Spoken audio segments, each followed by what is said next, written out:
Hey guys, Ray picked up a new firearm. It's another big AK. This time in 7.62 by 39. This is the Yugoslavian RPK. Brought to you by Century Arms. Very cool.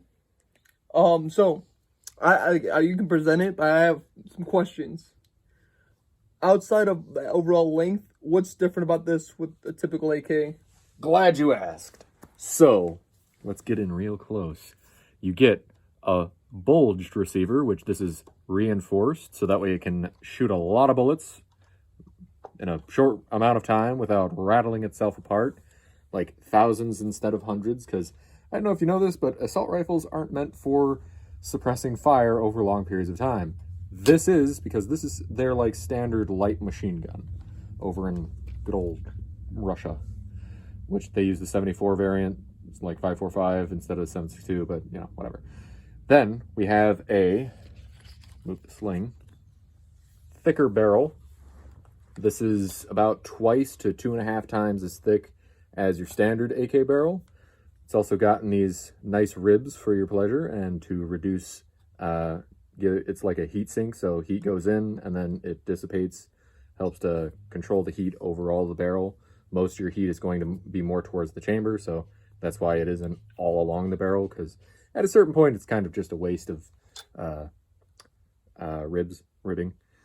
And then you have your nice big old bipod, which is held together by this little clasp here. Then it springs apart, and you can just angle it downwards like so. There you go. Pretty nice little setup.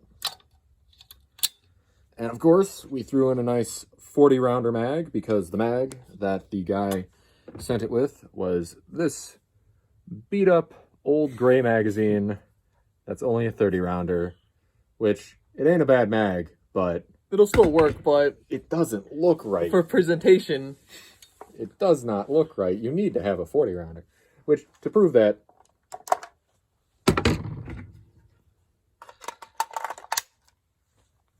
does this look okay?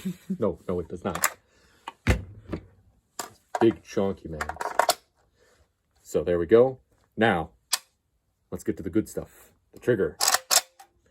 This thing has an amazing trigger for a light machine gun, and also even just a regular AK. Good reset, good trigger pull. I think it's around like a 3 or 4 pound trigger for an LMG. Keep that in mind. yeah. Which, I mean, technically this isn't an LMG because, you know, Semi-auto only, but same principle. It's like my freedoms have been robbed. yeah, but Anyway. But other things that it has is this nice little, like, I don't know who makes this grip. It's probably like Tapco, because it had to be imported, so therefore it needs to have at least, I think it's 3 parts that are US made. something like that. Which, the trigger is actually a Tapco. It even says it on the side. Don't know if you can read that. It's right on the side towards the top. I don't think they can, but take my word for it, please. So that's actually amazing. Good job, Tapco. Usually you're used for bubbying SKSs. Today you redeemed yourself. Excellent work. I did not buy this from any shop. I actually got this from Gunbroker for the good old price of $1,300, and it was shipped to a local FFL, JK Guns and Ammo. They do $35 transfers. It's pretty awesome, because everywhere else is like $70. Yeah. So that's cool.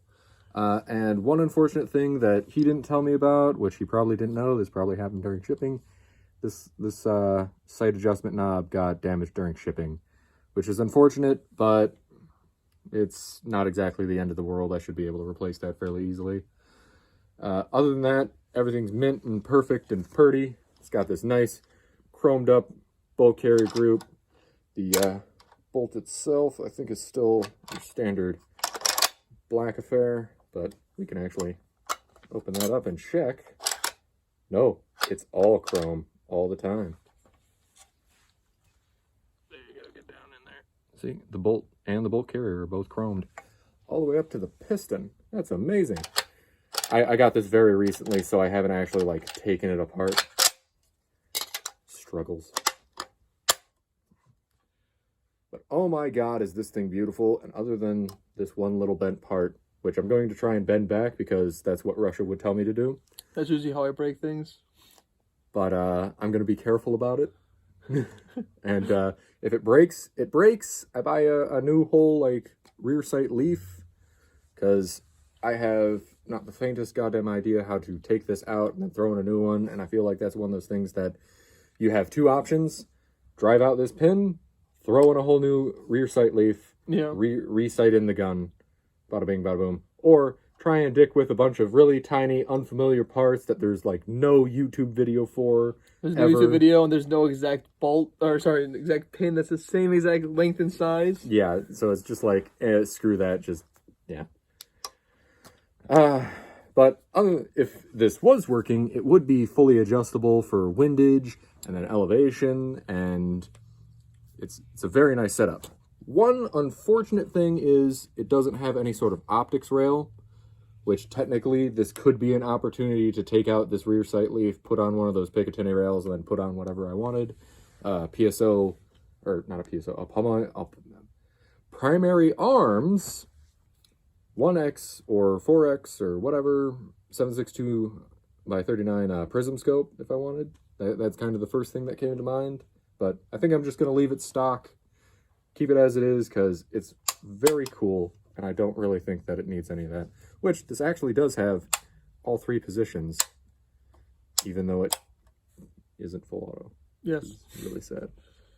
So, which the stock is actually also a little bit beefier than your standard AK stock. It's got a little more girth to it. And it's got a little bit of some rubber padding back here.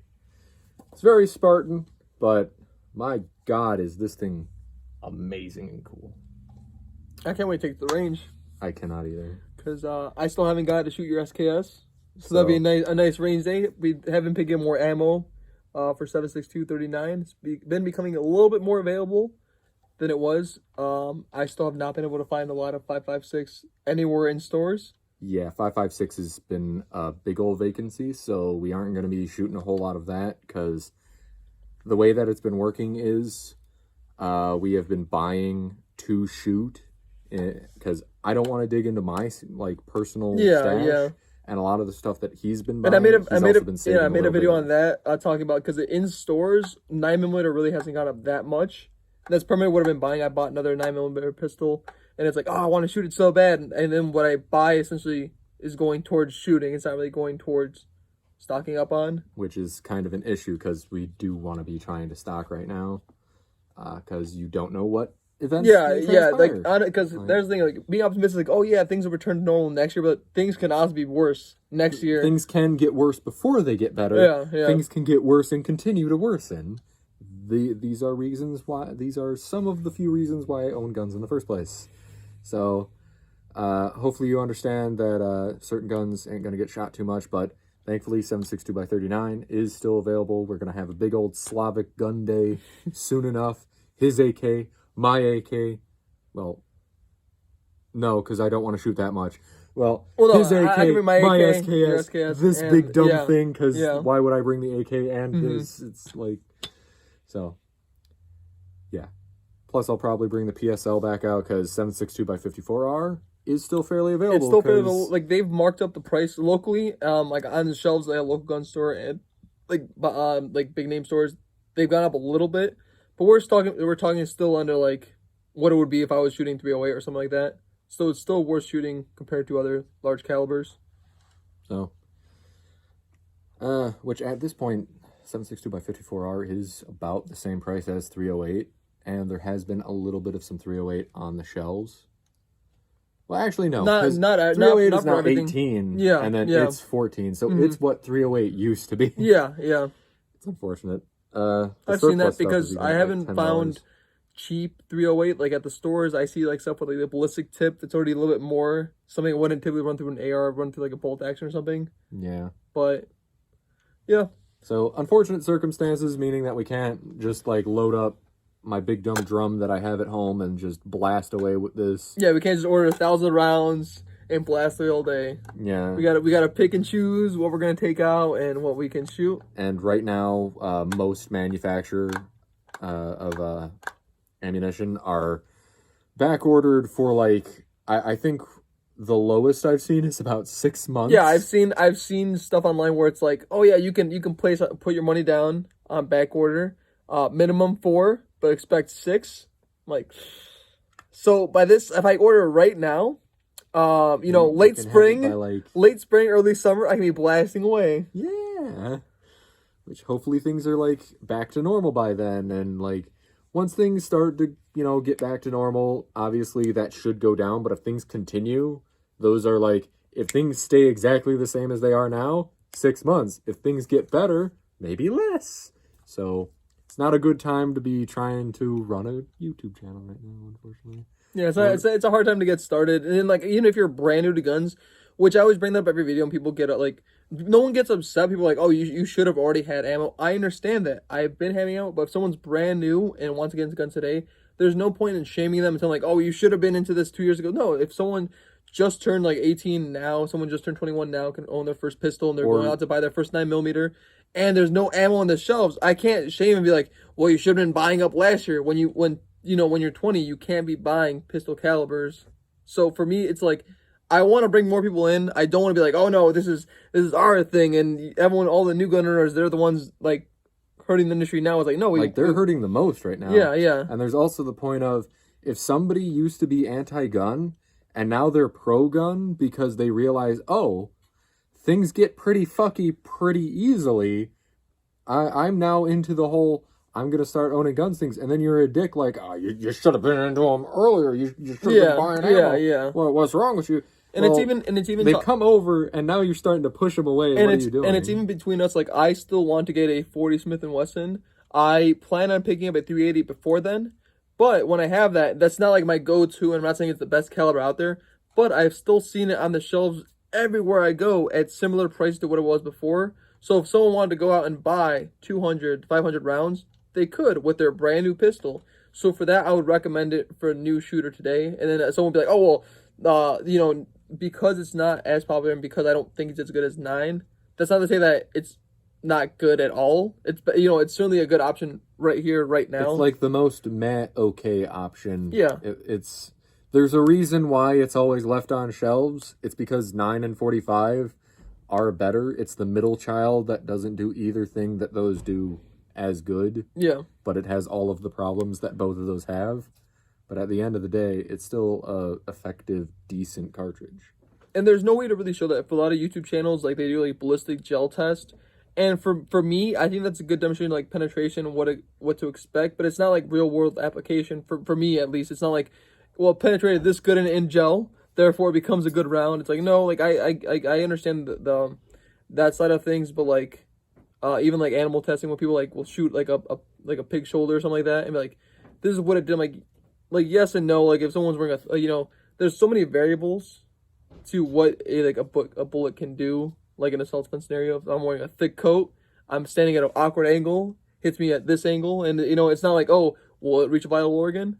Maybe, maybe not. Like if an arm is in the way, if yeah, like if I'm I forget who it was, but they actually did a test between 9, 40, and 45, and they were pretty much exactly the same. The 45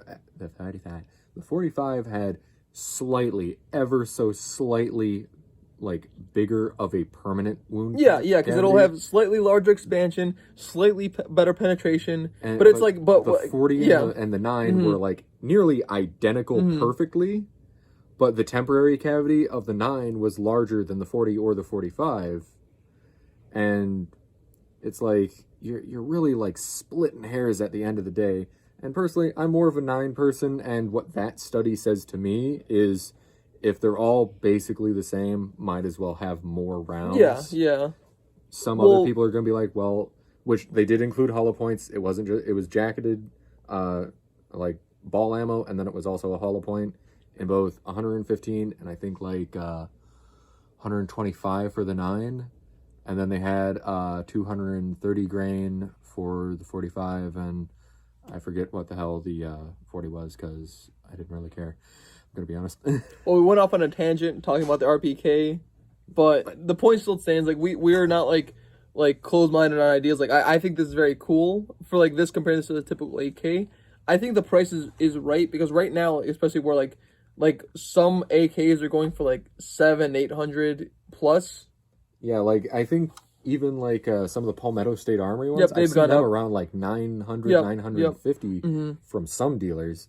Our local gun shop hasn't had them that high, and that's why they're our favorite shop. Yeah. No, I think But, locally, like they've been very fair Like pricing. online, they've been terrible. Yeah. So for an extra, like, in some unfortunate cases, $250, in some better cases, $400, $450, $500, you get this big old bad boy.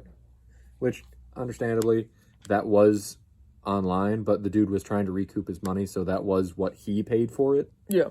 And he like didn't include any extra accoutrements. This sling, and he said that the mag that he got was a 30 rounder, and this was just one of his, so it's not the mag that this one came with, but it is indicative of what you would get if you got this. And so, yeah. That's me. We'll make more videos on like our next range day. So thank you guys for watching. Have a nice day.